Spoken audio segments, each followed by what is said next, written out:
মা বোনদেরকে যদি জান্নাতে যেতে হয় তাহলে তাদের সতীত্বের হেফাজত করতে হবে, শালীন পোশাক পরিধান করতে হবে, পর্দা করে রাস্তাঘাটে চলাফেরা করতে হবে, যাতে করে দুশ্চরিত্র যুবকগুলো মা বোনদেরকে ইফতিজিং করতে না পারে, দর্শন না করতে পারে, যাতে করে মা বোনদেরকে ডিস্টার্ব না করতে পারে। এই জন্য খুব ভদ্রভাবে শালীন পোশাক পরে পর্দা করে চলাফেরা করতে হবে। কিন্তু বর্তমান জামানার অবস্থা খুবই করুণ।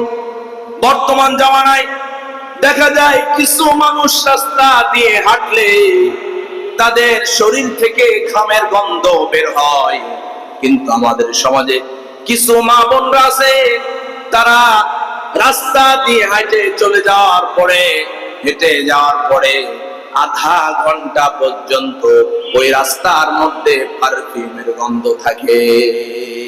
না না, এমনটা করা যাবে না। বিশ্ব নবী, আপনার আমার নবী, আখিরি জামানার পয়গম্বরের স্ত্রী আম্মা জান আয়েশা সিদ্দিকা রাদিয়াল্লাহু তাআলা আনহা, তার বোন আসমা বিনতে আবু বকর রাদিয়াল্লাহু তাআলা আনহা, তিনি একবার বিশ্ব নবী, আপনার আমার নবী, আখিরি জামানার পয়গম্বরের স্ত্রী আম্মা জান আয়েশা সিদ্দিকা রাদিয়াল্লাহু তাআলা আনহার ঘরের মধ্যে সুগন্ধি ব্যবহার করে আসলেন। বিশ্বনবী সাল্লাল্লাহু আলাইহি ওয়াসাল্লাম ওই সময় ঘরের মধ্যে ছিলেন না।